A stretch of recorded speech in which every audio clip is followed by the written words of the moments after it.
여러분 안녕하세요. 오늘 만원사 8회 끝없는 그리움이라는 내용으로 연재를 시작하겠습니다. 자, 바로 들어가죠. 지난번에 이어서 양반 사대부였던 화자가 추자도에 유배를 왔고 또 구걸까지 해가면서 치욕감을 견뎌내면서 사는 그 모습이 생생하게 잘 드러나 있었습니다. 자, 오늘은 8회 이어서 계속 들어갑니다. 얼마나 처참한 지경에서 자기 마음을 이야기하고 있고 또 님에 대한 그리움을 얼마나 절절하게 읊어내고 있는가, 그 사람의 심정에 대해서 한번 들어가 보겠습니다. 혼잣말로 중중하니 줄인 중이 들어온가. 굶주린 중이죠. 스님들. 자기 자신을 스님에게 비유한 거예요. 굶주린 중이 들어온가. 자기를 말하는 거죠. 그 집 사람 눈치 알고 보리 한 말 떠서 주며. 이제 구걸하러 갔어. 유배지에 온 사람들에게 너무나 안타까우니까 집집마다 추자도 섬 주민들이 주는 풍습이 익숙해졌나 봐요. 워낙 그런 사람들이 많이 오니까 제주도에 보리 한 마를 떠서 주며, 이것은 추자도의 인심이 아주 없는 것은 아니다. 그런 걸 알 수가 있죠. 가져가오 불상하오 적객 동량 예산이, 유배자를 적객이라고 하거든. 유배자에게 동량을 주는 것은 흔히 있는 일이다. 이거 별거 아니다. 보리 좀 가져가. 당면하여 일을 당해서 이런 일에 직접 직면해서 받을 때는 내가 이제 받으니까 마지못한 치사로다. 이제 감사하다는 말은 해야 되거든요. 그래 고마워. 마지못해 고맙다고 인사하고. 아직 정신을 못 차렸나 봐요. 진짜 고마운데. 그죠? 그렁저렁 얻은 보리 들고 가기 어려우니, 너무 무거워 보리가. 어느 노비가 수나리, 수는 운반, 지금 운송업체처럼 어떤 노비가 있어서 나의 보리를 운반해 줄 거냐. 아무려나 내가 직접 져보리라. 갓은 숙여 지려니와 헛 중치막은 어떻게 할 것이냐. 막 이 옷이 이 허리 아래로 쭉 늘어진 옷을 입었나 봐요. 이렇게 거추장스러운 옷은 어떻게 하고 보리는 어떻게 지고 갈까? 약간 고민이 됐어요. 사실적 묘사가 두드러지고 있습니다. 생생한 유배자의 모습이 강하게 부각되었다는 바로 그 점이 만원사의 장점이고, 또 삼위인곡이나 송미인곡처럼 이런 그 굉장히 고관대작, 정철과 같은 그런 고위 관직자들의 작품하고는 조금 다른 바가 좀 있어요. 이게 만원사의 문학성입니다. 사실은 문학이 처참할수록 문학성은 높아진다는 좀 이율배반적인 것도 좀 있지만 어쨌든 진실성이 좀 있어요. 꾸며낸 것이 아니니까. 물론 이제 과장된 점은 있죠. 주변이 으뜸이라, 주변머리, 융통성을 말해요. 주변머리가 으뜸이라, 이럴 때는 융통성 있게 해야 돼. 변통을 아니할 것이냐, 임시 변통을 하자. 그래서 나름 지기 어려우니까 넓은 소매는 국이 질러서 품속으로 넣고 보니 옷을 좀 간단하게 하고, 긴 등걸이 제법이라. 그러나 그것도 너무 이상치 않지. 그러니까 언덕이 너무 높아요. 갈 거리가 많거든. 제법. 그러나 그것도 이상하게 생각하지 않겠다. 이것도 어디냐. 얻었으니 집으로 가자. 아마도 꿈이야. 일마다 꿈이야. 내가 동양 다니는 것은 이게 정녕 꿈이겠지? 동양도 꿈이로구나. 등의 징짐도 꿈이로구나. 뒤에서 당기는 듯 앞에서 미는 듯. 아무리 구부려도 자빠지니 어찌하리. 자꾸 자빠졌던 모양이에요. 머지 아닌 주인집을 천신만고 겨우 오니, 너무 고생해서 등에 짐지고 돌아오니 존전의 출입인가 한출천배 하는구나. 한탄하는 거예요. 자, 이 부분이 제일 중요합니다. 귀한 집에 들어왔는가. 너무 귀한 집, 고관대작집에 들어가면은 좀 긴장이 되잖아요. 그래서 땀이 나. 땀 한자에 땀이 나고 한출, 전배, 등에까지 적신다는 뜻이에요. 물론 등에 짐을 지고 왔으니까 굉장히 땀도 났겠지만 주인집에 들어오면 또 주인이 눈치를 주거든요. 그래서 귀한 집에 들어왔는가. 등에 땀이 날 정도구나 하고 한탄하고 있는 거예요.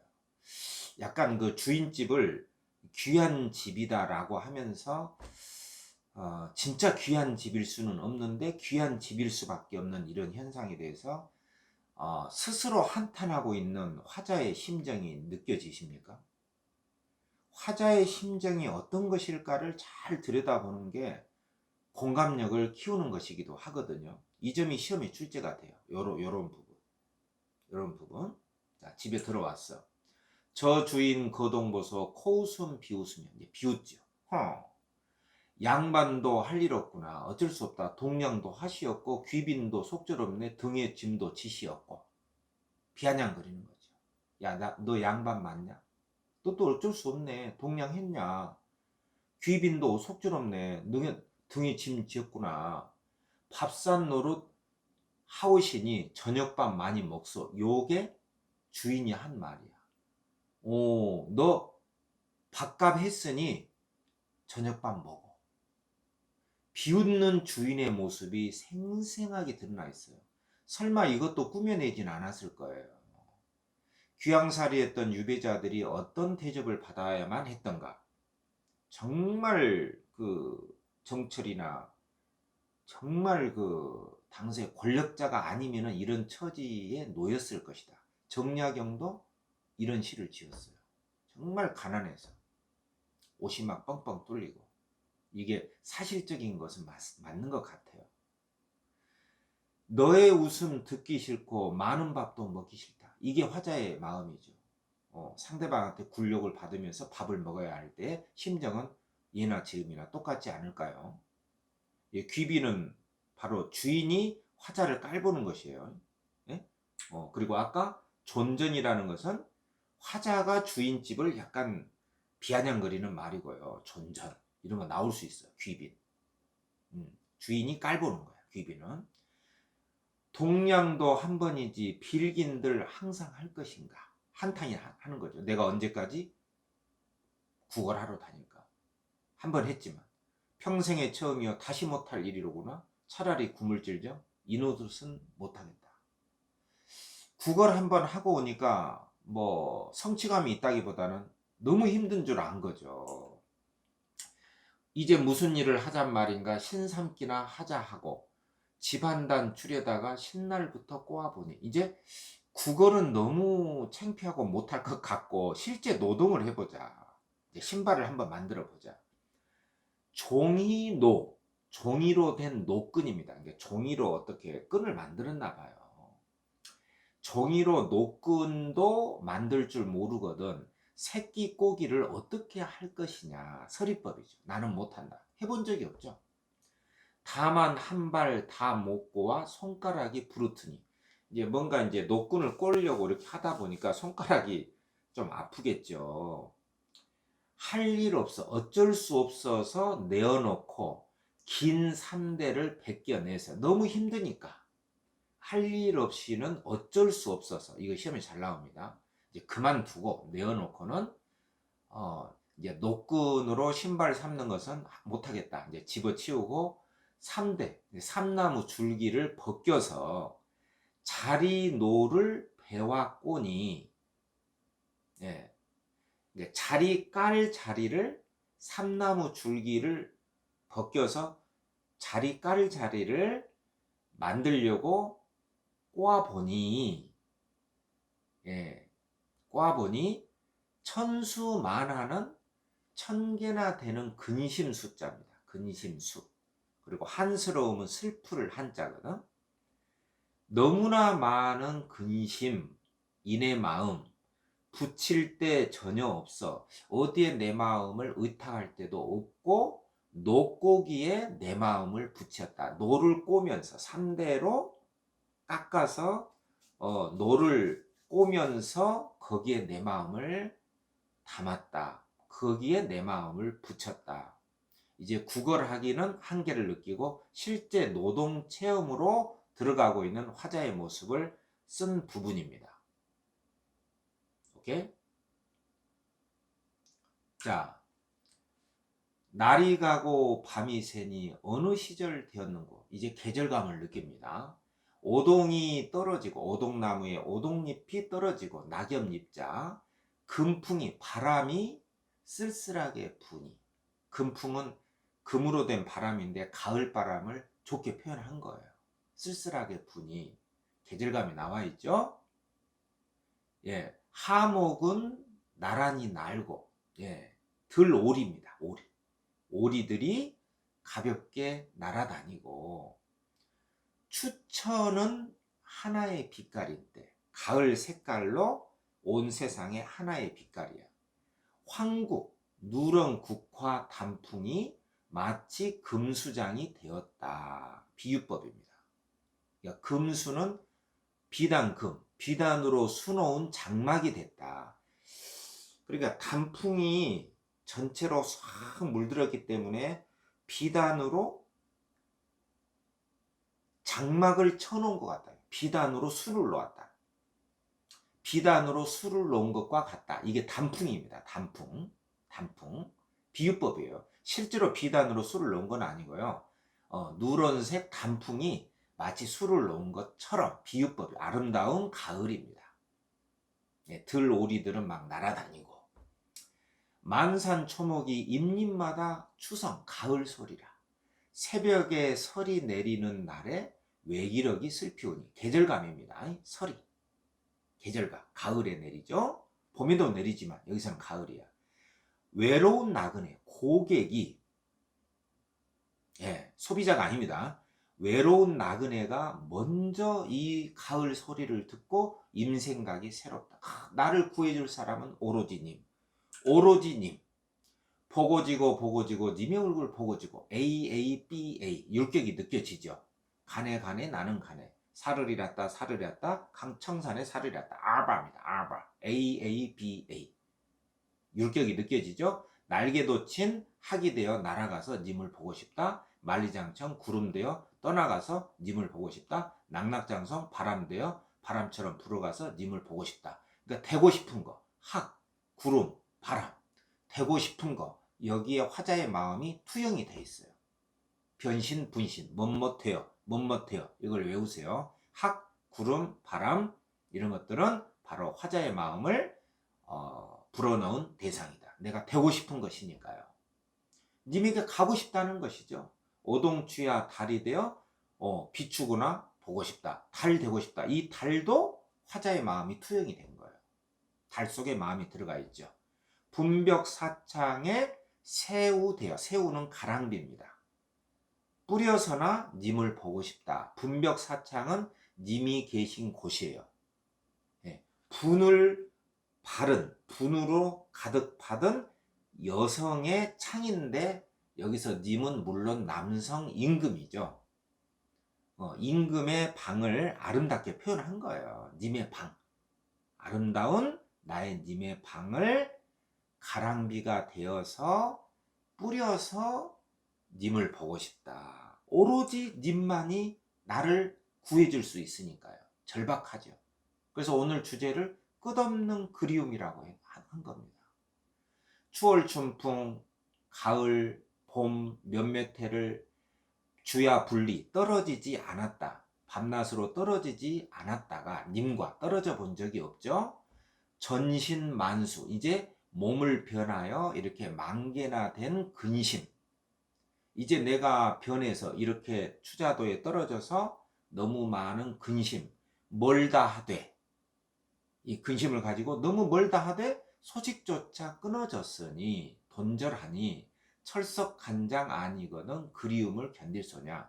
내가 너무 굳은 마음, 철로 된 간장, 철로 된 마음이 아니기 때문에 그리움을 내가 견디겠느냐? 서리법 못 견딘다.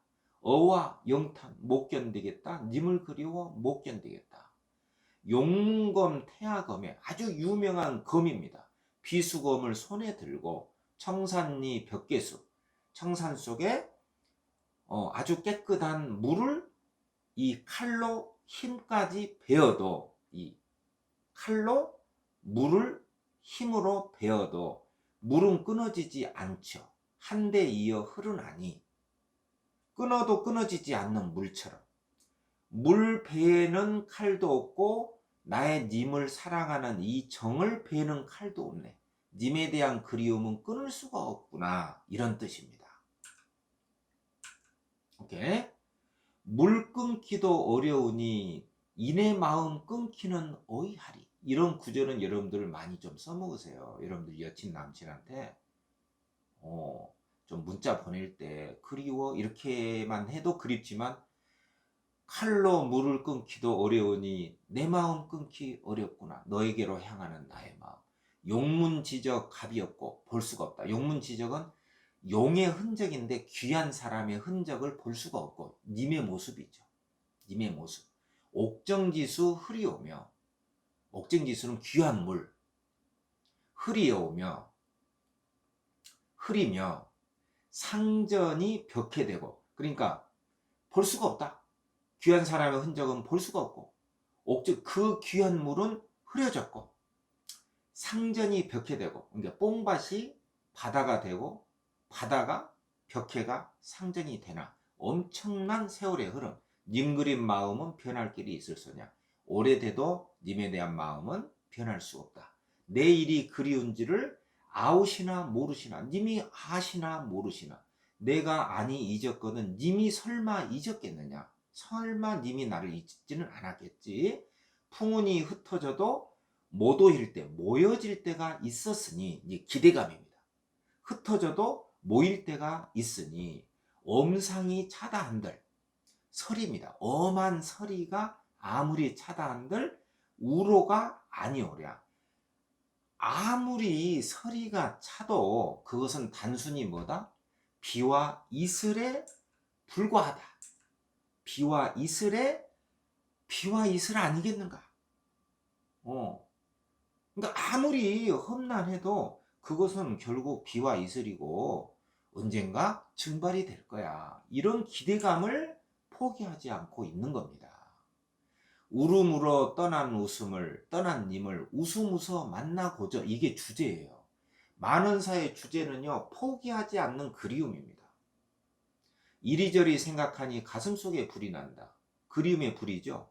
간장이 다 타니 무엇으로 끄잔 말이냐. 내 마음이 다 타니 이 그리움은 무엇으로 끌까. 끄기가 어려울 손 오장의 불이로구나. 오장의 불은 님에 대한 그리움의 불이에요. 오장육부 속의 그리움의 불. 천상수 얻어오면 끌 법도 있건만. 이 하늘에 물을 끌어오면 내 가슴 속에 불을 끌 수도 있지만 알고도 못 얻으니, 물로 불을 끈다는 것을 알지만 그 물을 못 얻으니 혀가 바타 말이 없네. 혀가 바타. 혀가 말라서 나는 말을 할 수가 없네. 이게 바로 끝없는 그리움에 찬 추자도에 유배해서 그 그리움에 끌 수 없는 불을 어찌할 수 없는 마음을 토로하고 있는 화자의 마음입니다. 오늘 여기까지 하겠습니다. 9회에 이어서 이러한 끝없는 그리움이 어떻게 한 생명을, 이 화자라는 한 생명을 이끌고 살려낼 수가 있었는가의 그 내막을 살펴보는 쪽으로 우리가 연재를 계속해 나가겠습니다. 여러분들 힘내십시오. 예, 수고했습니다.